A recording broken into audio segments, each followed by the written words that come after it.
सिन्दूरारुणविग्रहां त्रिनयनां माणिक्यमौलिस्फुरत्तारानायकशेखरां स्मितमुखीमापीनवक्षोरुहां पाणिभ्यामलिपूर्णरत्नचस्कं रक्तोत्पलं बिभ्रतीं सौम्यां रत्नघटस्थरक्तचरणां ध्यायेत् पराम् अम्बिकाम्। अरुणां करुणातरङ्गिताक्षीं धृतपाशाङ्कुशपुष्पबाणचापाम् अणिमादिभिरामृतामयूखैः अहमित्येव विभावये भवानीं। ध्यायेत् पद्मासनस्थां विकसितवदनां पद्मपत्रायताक्षीं हेमाभां पीतवस्त्रां करकलितलसद्येम पद्माम्बराङ्गीं सर्वालङ्कारयुक्तां सततमभयदां भक्तनम्रां भवानीं। श्रीविद्यां शान्तमूर्तिं सकलसुरनुतां सर्वसम्पत्प्रदात्रीं। नारायणी नमोस्तुते। ललिता सहस्रनाम सौभाग्य भास्कर भाष्य की श्रृंखला में हम भगवती के प्रारंभिक 277 नाम भगमालिनी तक देख चुके थे। अब क्रमशः हमें आगे के 278वां नाम प्राप्त है, तो हम 278 से और 280 तक 3 नामों को देखते हैं। पद्मासना, भगवती, पद्मनाभ सहोदरी, इन 3 नामों का भाष्य भास्कर राय जी क्या करते हैं उसका विवेचन करते हैं। तो पद्मासना नाम का साधारण अर्थ है पद्म है आसन जिसका, वह है पद्मासना। अब यहाँ पर भास्कर राय जी कहते हैं ब्रह्म रूपत्वात् पद्मासना, कि जो भगवती हैं उनकी पहले ब्रह्म रूपता कही गई। 265वें नाम में ब्रह्म रूपा उन्हें कहा गया। बोले इस दृष्टि से भी उनकी जो स्वरूपता है वो ब्रह्मा के साथ में समतुल्यता रखती है, इसलिए ब्रह्मा पद्मासन हैं तो वह पद्मासना इस दृष्टि से कह रहे हैं। तो ब्रह्म रूपत्वात् पद्मासना, ब्रह्मा के साथ यानी उनकी ब्रह्म रूपता होने के साथ में, ब्रह्म रूपता माने वह साक्षात ब्रह्मा स्वरूप हैं, इस दृष्टि से उन्हें पद्मासना कहा गया है।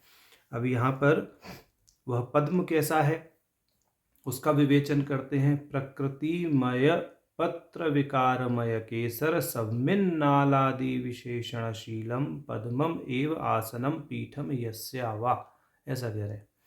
बोले कि यह जो पद्म है उस पद्म के जो दल हैं, जो उसकी पंखुड़ियां हैं, वह प्रकृतिमय हैं।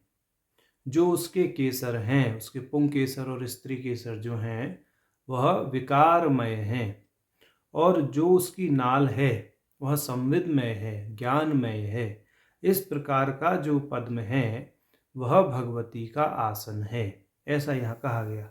अब दूसरी दृष्टि से कहते हैं पद्मासना का विवेचन भास्कर राय जी कहते हैं पद्माम लक्ष्मीम सनति भक्तेभ्यो विभज्य ददाति इति वा, कि पद्मा अर्थ है लक्ष्मी के लिए प्रयुक्त होता है पद्मा पद, और जो सना यहाँ पर शब्द है उसको सनति इस क्रिया के साथ में जोड़ के देख रहे हैं, सनति ददाति के अर्थ में प्रयुक्त होता है। माने जो लक्ष्मी अपने भक्तों को प्रदान करती हैं, अर्थात जो अपने भक्तों को लक्ष्मी प्राप्त कराती हैं, प्रदान करती हैं, उन भगवती का नाम है पद्मासना। पद्माम सनति इति पद्मासना, यानी लक्ष्मी को प्रदान करती हैं वह भगवती ललिता पद्मासना कहलाती हैं। अब आगे कहते हैं वंशड संभक्तौ तदुक्तम अभियुक्तै, कि मर्माचार्यों के द्वारा कहा गया है क्या, असौभाग्यम धत्ते परम सुख भोगास्पदमयम विचित्रम तदगेहम भवति पृथुकारस्वरभृतम निविष्टः पल्यंके सह कलयति कांता रतरणम प्रसादम कोपम वा जननि भवति यत्र कुरुते। तेरे जो भगवती हैं जब प्रसन्न होती हैं तो अपने भक्तों को परम सुख, सौभाग्य, भोग आदि सब प्राप्त कराती हैं, कांता सुख आदि सब देती हैं। परंतु जब भगवती या जब यह शक्ति अपने किसी ऐसे साधक से कुपित हो जाए उसके कृत्यवश, तो उसके विपरीत कर देती है। माने कहते हैं ना कि उसको खाने खराब कर देती है, ऐसा। तो ऐसा यहाँ पर मर्माचार्यों द्वारा कहा गया है। अब आगे अलग दृष्टि से पद्मासना का यह अर्थ करते हैं। पद्मम शूरम पद्मासुरस तमस्यति क्षिपति वा, कि जो पद्मासुर नामक असुर का क्या विध्वंस करती हैं, या जिनके द्वारा पद्मासुर नामक असुर का विध्वंस हुआ, वह शक्ति, वह भगवती पद्मासना कहलाती हैं, ऐसा। अब आगे कहते हैं भास्कर राय जी रभस कोश के आधार पर, बिंद्वादि संभवत अर्थांतरम अपि योज्यम पद्मस्यातंबुज विहुनिधि संख्या ही बिंदुश्रुति ही रभसः, कि रभस कोश में पद्म शब्द के पर्याय के रूप में अंबुज, व्यूह, निधि, संख्या और बिंदु, इन शब्दों को बताया गया है। तो इस दृष्टि से अर्थांतर जो संभव है वह भी यहाँ पद्मासना नाम से समझ लेना चाहिए। जैसे बिंदुआसना, संख्यासना, व्यूहासना और निध्यासना आदि नाम भी भगवती के पद्मासना नाम से समझ लेने चाहिए, ऐसा यहाँ पर भास्कर राय जी संकेत करते हैं। अब 279वां नाम है भगवती। इस भगवती नाम के भाष्य में भास्कर राय जी कालिका पुराण का प्रमाण देके पहले भग शब्द का अर्थ खोलते हैं।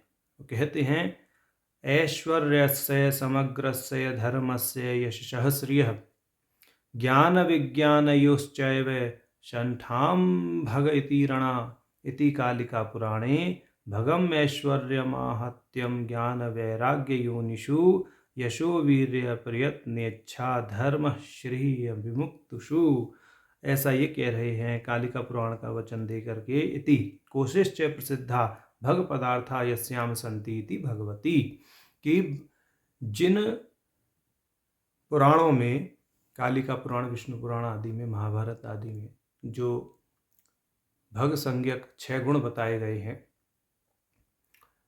तो उनका अलग अलग से प्रमाण न दे करके भास्कर राय जी केवल कालिका पुराण को ही प्रमाण मान करके यहाँ अपने वक्तव्य को दे रहे हैं, अपनी बात को पुष्ट कर रहे हैं। तो वह कह रहे हैं कि पुराण का कथन है, विशेषतः कालिका पुराण का, कि ऐश्वर्य, धर्म, यश, श्री, ज्ञान और विज्ञान, ये 6 भग कहलाते हैं। और ये सभी गुण देवी में हैं, माने जिनके अंदर यह 6 गुण हैं वह भगवती, वतुक प्रत्यय है। तो ऐसा यहाँ पे इन्होंने स्पष्ट कर दिया।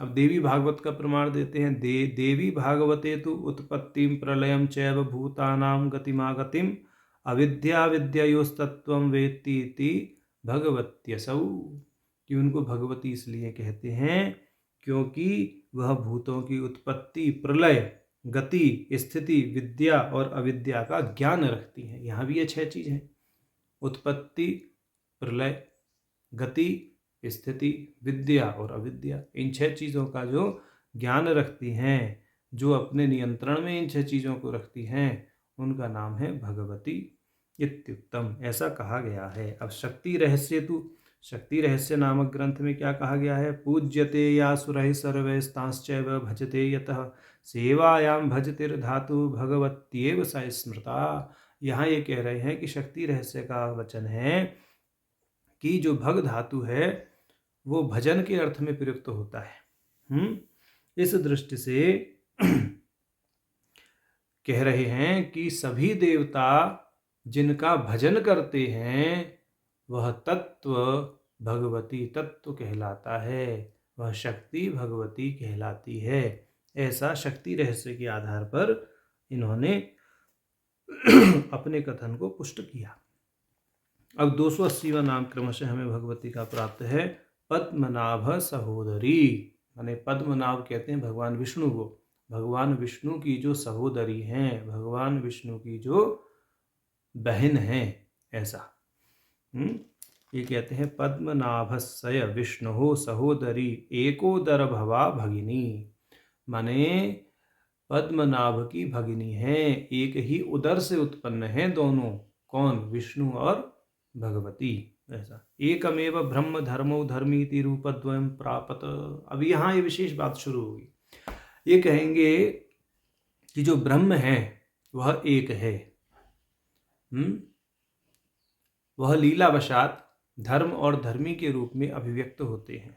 जो धर्मी है वह शिव है, और जो धर्म है वो पुनः विष्णु और शक्ति के रूप में विभक्त हो जाता है, पुरुष और स्त्री के रूप में विभक्त हो जाता है। इसमें जो स्त्री तत्व है वह धर्मी यानी शिव की महिषी, उसकी संगनी बन जाती है, और जो विष्णु तत्व है वह धर्म के रूप में रहते ही हैं। इस दृष्टि से कह रहे हैं जो पुरुष भाग है यानी विष्णु भाग है वह सकल जगत का उपादान बन जाता है। अब इस बात को यहाँ पर ये कहेंगे, कहते हैं एकमेव ब्रह्म धर्मो धर्मीति रूपद्वयं प्रापत तत्र धर्म पुमान स्त्रीति द्विधा भवत् तत्र पुमान विष्णु सकल जगत उपादान भावम स्त्रीम तु परम शिव महिषी भावम प्रापत। तो यह बात इन्होंने कही भास्कर राय जी ने। अब किसके आधार पर यह बात कही, तो अभी अब प्रमाण देंगे इस विषय में। ये कहते हैं एतत्त्रयमपि मिलित्वेकं खंडं ब्रह्मेति शैव मत रहस्यं कूर्म पुराणादिषु प्रसिद्धं रत्नत्रय परीक्षायां दीक्षितः ही विस्तरेण निरूपितम। कह रहे हैं कि यह जो हमने बताया कि एक ब्रह्म धर्म और धर्मी के रूप में द्विधा विभक्त हुआ, जो धर्मी शिव हैं वो यथावत रहे, जो धर्म है वो पुनः द्विधा विष्णु और शक्ति के रूप में अभिव्यक्त होता है, जो विष्णु है वह सकल जगत का उपादान बन जाते हैं, जो शक्ति हैं वो परम शिव की महिषी यानी परम शिव की संगनी बन जाती हैं। यह शैव मत है। कूर्म आदि पुराण में ऐसा कहा गया है, और अप्य दीक्षित जी ने अपनी रत्नत्रय परीक्षा नामक छोटा सा उनका एक स्तोत्र है, उसमें उन्होंने इस बात को विशेष रूप से स्पष्ट किया है। जो रत्नत्रय परीक्षा है वह प्राय 8 छंदों में निबद्ध है, और उसका जो तीसरा छंद है उसमें इसी बात को विस्तार से उन्होंने विस्तार के संकेत से बताया है। फिर उसका विस्तार अन्य भाषा उसके भाष्यकार आदियों ने किया है, व्याख्याकार आदियों ने किया है। तो इस दृष्टि से यहाँ पर पद्म नाम सहोदरी इस नाम का व्याख्यान भास्कर राय जी ने किया। अब यहाँ ये कहते हैं भास्कर राय जी कि ये जो हमने 3 नाम का भाष्य किया है, इन 3 नामों के अंतर्गत कौन कौन से 3 नाम थे ये? पद्मासना, भगवती, पद्मनाभ, सहोदरी। इन 3 नामों के माध्यम से अत्र कादी विद्याया बागभव कूटोद्धारः, माने जो बागभव कूट है कादी विद्या का, पंचदशाक्षरी मंत्र का जो प्रथम कूट है, उस कूट का उद्धार किया गया है। माने उस कूट को सांकेतिक रूप से बताया गया है। कैसे बताया गया है, तब उस पर प्रकाश डालते हैं। पद्मासनः ककारः भग एकारः तद्वती यत्र कामकलायाः प्रश्लेषः। अब यहाँ पर इन्होंने कह दिया जो भग शब्द है उसमें काम कला का प्रश्लेष है। भगवती अर्थात काम कलावती, काम कला से युक्त, काम कला जिसका स्वरूप है, काम कला को जो धारण करती है, साक्षात जो काम कला है वह भगवती है, वह एकार है। पंचदशाक्षरी मंत्र के प्रथम कूट का अक्षर पद्मासना या पद्मासन से ककार कहा गया। आदि व्यंजन की दृष्टि से ब्रह्मा के समतुल्य ककार कहा गया। भग 11वां स्वर है, इस दृष्टि से काम कला कहा गया। यहाँ प्रश्लेष बता ही दिया उन्होंने, तद्वती यत्र काम कलाया प्रश्लेष। किसके साथ प्रश्लेष? भग के साथ प्रश्लेष है, यानी भग शब्द यहाँ काम कला का सूचक कह रहे हैं। अब कहते हैं पद्मनाभस्योपेन्द्रस्य सहोदर इंद्रो लकारः। जो पद्मनाभ हैं उपेंद्र के सहोदर इंद्र हैं, उनसे लकार का ग्रहण कर लिया गया है। और दूसरी चीज यहाँ पर है तद्वती यत्र काम कलाया प्रश्लेष, काम कला से ईकार तुरीय स्वर लेना ही पड़ेगा। तत्वती, वती शब्द से लिया इन्होंने ईकार, तो भग शब्द से एकार, वती शब्द से इकार। और इधर पद्मनाभस्य उपेंद्र सहोदर इंद्रो लकार, ठीक। हश्च उदश्च होदे हकार बिंदु ताभ्याम सहिता सहोदा, सहोदा पद से हिरलेखा ले लिया। तो ये इस प्रकार से हमारे प्रथम कूट के 5 अक्षर सिद्ध हो गए। तो ये इन्होंने यहाँ पर सांकेतिक रूप से कहा है। मुख्यतः इसका रहस्य गुरुगम्य ही है, गुरुमुखगम्य ही है। तो सहोदा च सरी ऋचित्यनेन हिरलेख्यति रहस्यम, इस प्रकार से यह रहस्यम जो है कहा गया है। यहाँ कूट रूप में इन 3 नामों से कहा गया है। और इससे अधिक रहस्य समझना है तो अपने गुरु की शरण में जाएं। इस दृष्टि से यहाँ पद्मासना, भगवती, पद्मनाभ सहोदरी, इन 3 नामों का भाष्य हमने देखा।